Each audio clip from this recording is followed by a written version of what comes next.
My thanks to the many colleagues who have said and written such nice things about me, nominators, the committee, the foundation.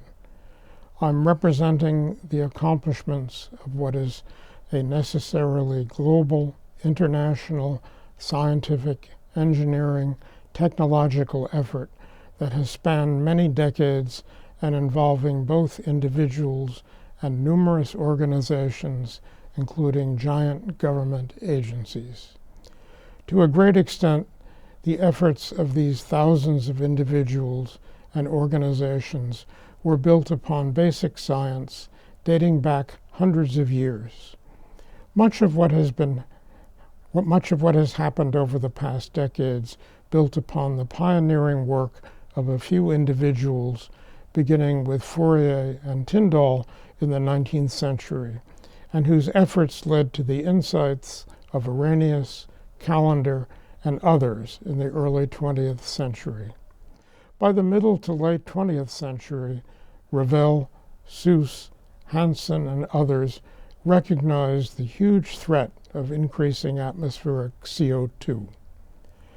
About 1975, it became clear to much of the wider scientific community that continued additional CO2 would create a much more energetic atmosphere, one which, like an energized pendulum, would give rise to more extreme events, heat and cold waves, droughts and deluges, enormous rises in sea level, etc., to an extent beyond human experience. The possibilities of even more extreme events, a runaway greenhouse, were on the table. For the oceanographic community, these warnings, which are based upon fundamental and well-understood physics and chemistry, raised extremely difficult issues. How much of the extra heat and CO2 being generated would be taken up by the ocean, and where? Would they stay there? What parts of the ocean were going to become acidic to the detriment of the biosphere? These and other questions were impossible to answer. Historically, and still true in the 1970s, the chief platform available to oceanographers was the ship. Traveling the ocean at less than 20 kilometers per hour, costing, in modern terms, hundreds of thousands of euros per day, involving 30 to 60 scientists and crew, using instrumentation that was almost purely mechanical. Vacuum tubes worked extremely poorly in the environment of a rolling, pitching, vibrating ship. It had taken 100 years to develop a sketchy knowledge of the global ocean. Speaking personally, it was a wonderful way to do science, so different from the everyday world of the office or laboratory, and one of the reasons I went into the field. A strong stomach and a tolerance for days of boredom helped. But many parts of the ocean, especially below about 1,000 meters, had never been observed at all. Some had been visited just once, decades before. The state of the ocean and whether and how it was changing was unknown.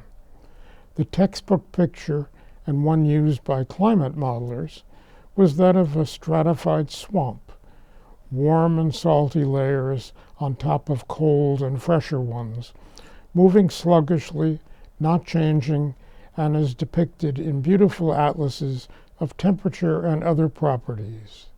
The same issue applied to all of the oceanography subfields: physics, chemistry, biology, geology, geophysics. What to do? To me and a few others, it was obvious that the problem was a global one. Oceanographers had no organizations parallel to the meteorological agencies existing in most countries. But there had been a revolution both in scientific understanding of turbulent fluid flows, in the technologies associated with measurements from space, and in the development of in situ instrumentation. Possibly the first truly autonomous vehicles were those used in the sea.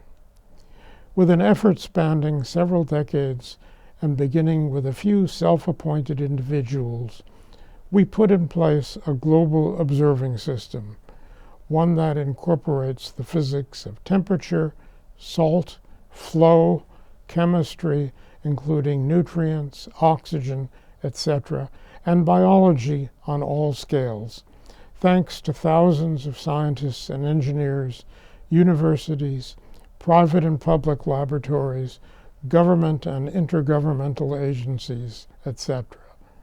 To make sense of all of this previously unfamiliar data, we now have computer systems that properly combine our knowledge of the equations governing the fluid dynamics with the relevant chemistry and biology.